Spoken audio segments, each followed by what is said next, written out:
We're talking to Elliot Mintz. Elliot, I know you want to get to the song Instant Karma, but there is a huge hole in the John Lennon story that I am afraid I have not covered tonight, and I'm going to ask you some pointed questions right now. Yes.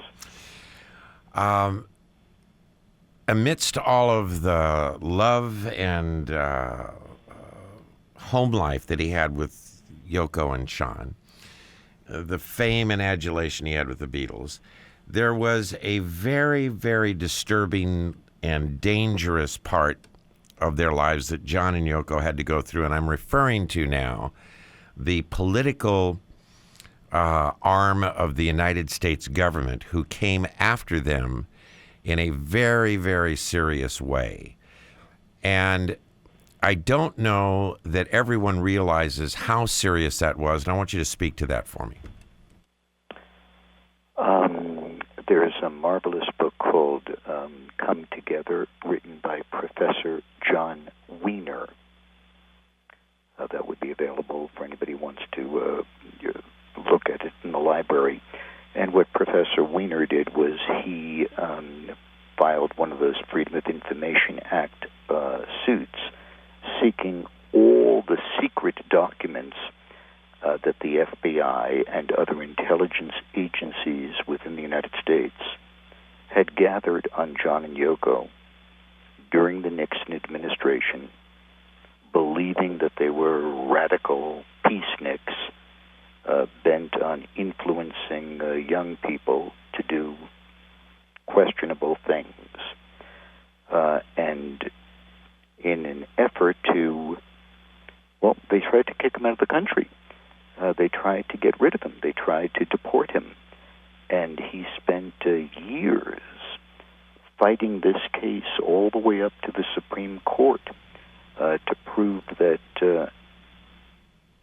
you can read the details and you can see all the declassified FBI documents. This is a matter of public record, not opinion. And you'll be amazed at the hundreds and hundreds of pages that outline wiretaps, surveillances, following them, agents taking notes on what they were saying and doing. I mean, I was with them at this time. We had conversations sometimes where the two of them were so rattled by this that we would sit at the edge of bathtubs with the water running, having conversations where they were incredulous. They couldn't quite understand what it was that the government was so afraid of. I mean, John and Yoko were peaceniks. That's it. Obviously, they didn't want to advocate anything by way of revolution or violence. Or John loved America. Mm-hmm. John loved America. John was more in love with America and had a greater appreciation for being here than most Americans. People like you and I, Jim, I don't know how much time you and I give to thinking about ourselves as being holders of an American passport or American citizenship. And of course, in recent years, it's become fashionable to criticize it. He loved New York City. Everything that created him culturally came from America. The rock and roll experience, Elvis, Carl Perkins, Jerry Lee, that was John's America. And New York was his new Liverpool. It was a different riverbank. It was called the Hudson River. So sadly, the U.S. government made an effort to deport him. At the end of the day, John prevailed. It was established that he posed no threat at all. But what they tried to do to him, they tried to do to Charlie Chaplin years before, and it was a very, very, very trying, traumatic, difficult time. And this country is greater as a result of John having been a de facto citizen. And that's something that should have been obvious, that he loved America so much, he chose to live here. He could have lived anywhere he wanted on the planet, had the money to go anywhere he wanted, but loved America, as you said, loved New York, and just had the the audacity and the bad judgment to advocate peace. So no wonder he got in trouble.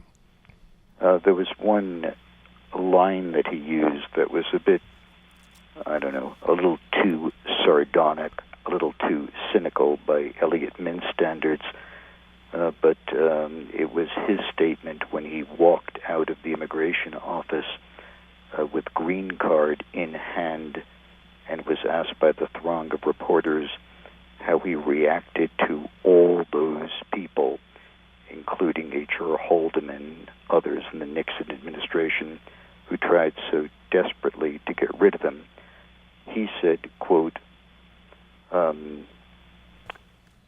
time wounds, all heals.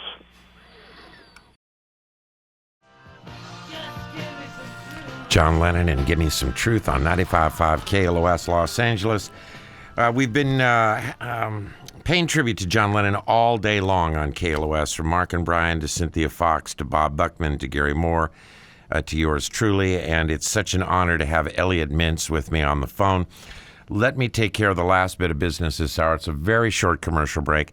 We'll come back and talk to Elliot one more time about his insights with John Lennon and play what is possibly John's most famous and meaningful song, at least to me. And we'll do that next on KLOS.